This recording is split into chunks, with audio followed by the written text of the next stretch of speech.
ebele boya ebele. Et deux images. Pendant sangote. Oyomo oyebit. Pendant sangote et dio. Donc il place la biso angoyo. Awa nebo monit tumba yangoyo. Ba mama château loka ba mama château mouche. Lili Makaya na Mami Lolendo. Donc danger boyem na Lénine. Awa mbisi ya minene kitoko ya lengi. Na lié na tondi kutu sezali.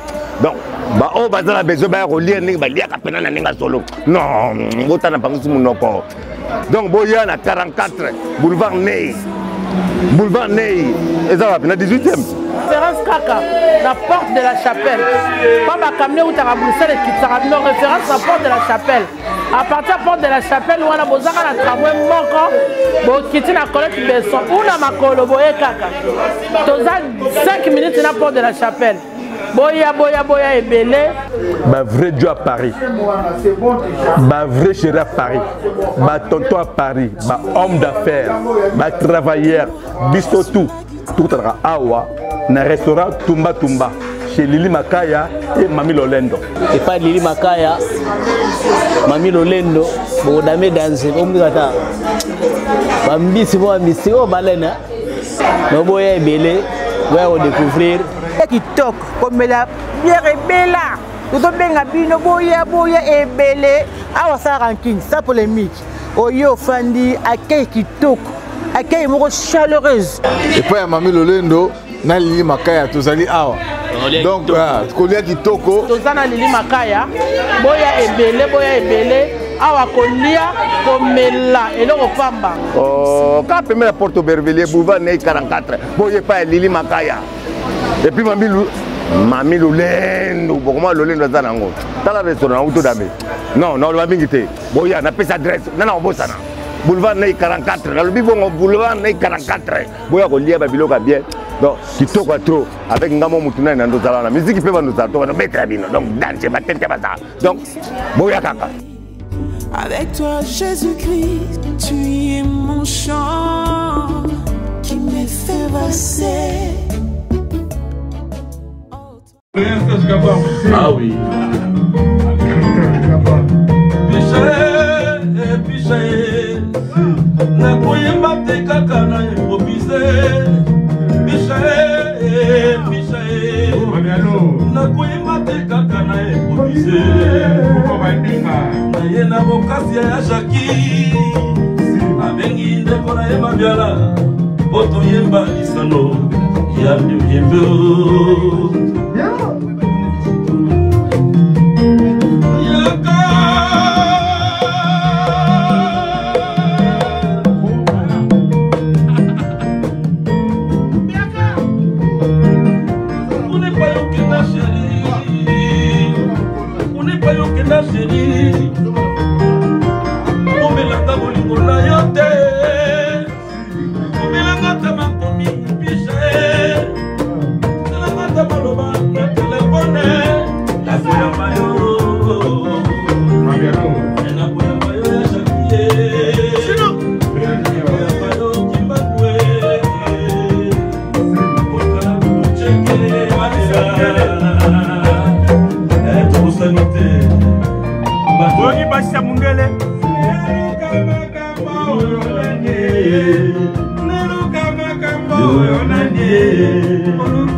Tant fou, mon monica moutouna au côté, tant fou, mon dalagate.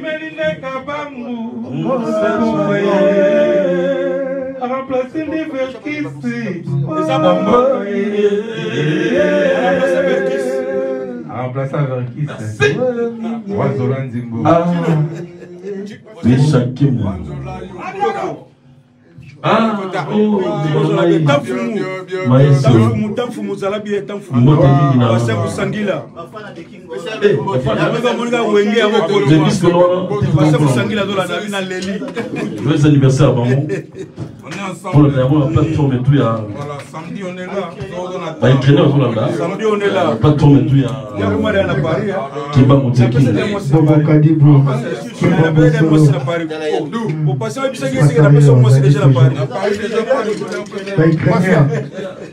fête toujours.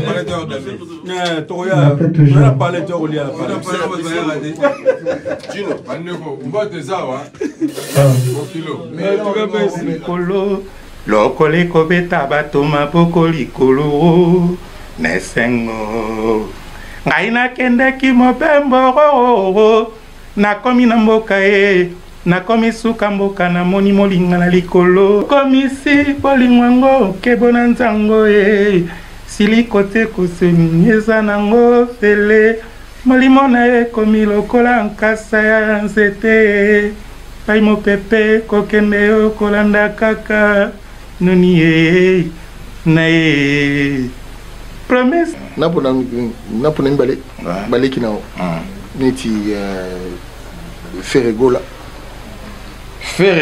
ntimuna ye muna lingaka mingi ezaka je sais pourquoi changer esaleli na yo leki nao fali okima ya miso ezali eziba ya betesta ye namo mbonini ye lesuma ya bolingo ezipami loto ye. JDT, tu sais, beaucoup de gens se posent la question. Munga JDT. Baïba Munga JDT. Parce que JDT est imprévisible. Aoye Munga Oya Lingi. Est-ce que explique Sunga biso un peu. Tombe la première voix, deuxième voix, celui la troisième, la quatrième voix. Parce que JDT, à ça voix nini. Vous Sunga biso un peu.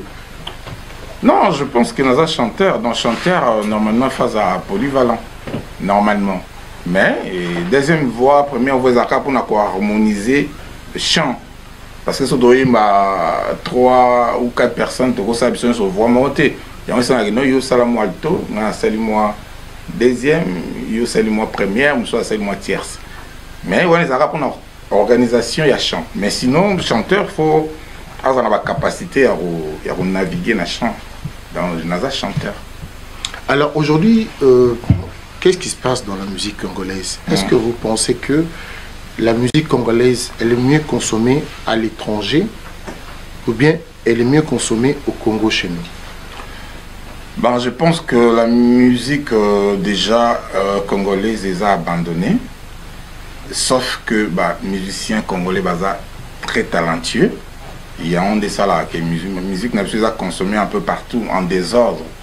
Parce que tout ça n'a pas monté ni à gouvernement, ni à journaliste, ni à fans. Donc, tout ça bisou moko fait. Mais on s'en sort pas mal parce que le talent est lié et voilà.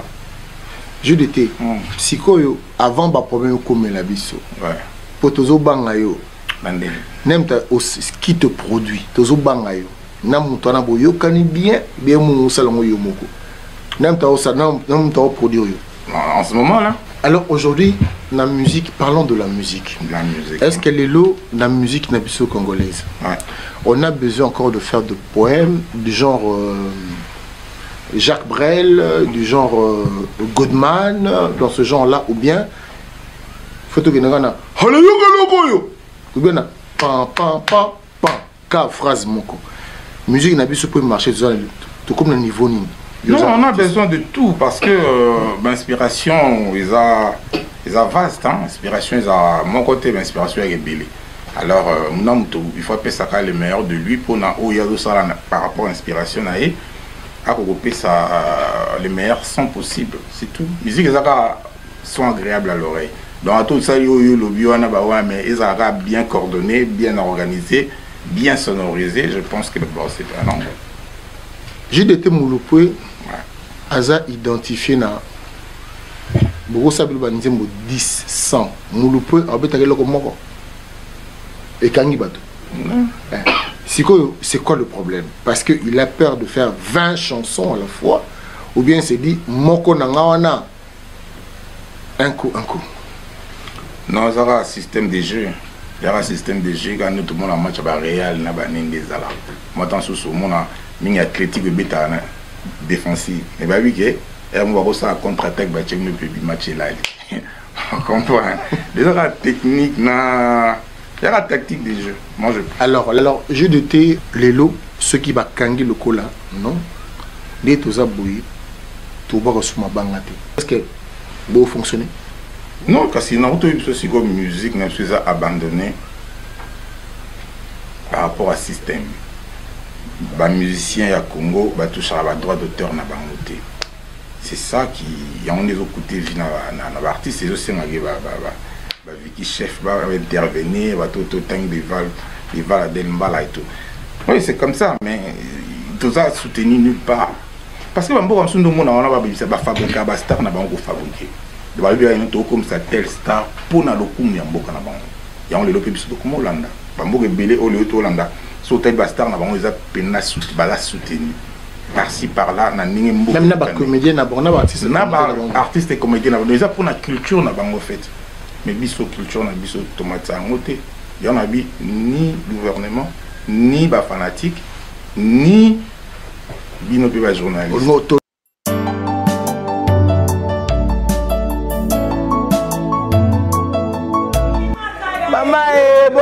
boya ebele edio image pendant sangote oyomo oyebit pendant sangote edio donc place na biso yango oyo awa nde bomoni tumba yango oyo bamama eloka bamama ya chateau mouche Lili Makaya na Mami Lolendo donc danger boyemi na lenini awa mbisi ya minene kitoko ya elengi na lie na tondi kutu nyonso ezali donc o bazala besoin ba relire ndenge baliaka pena na ndenge solo non botana pangisi munoko donc boya na 44 boulevard Ney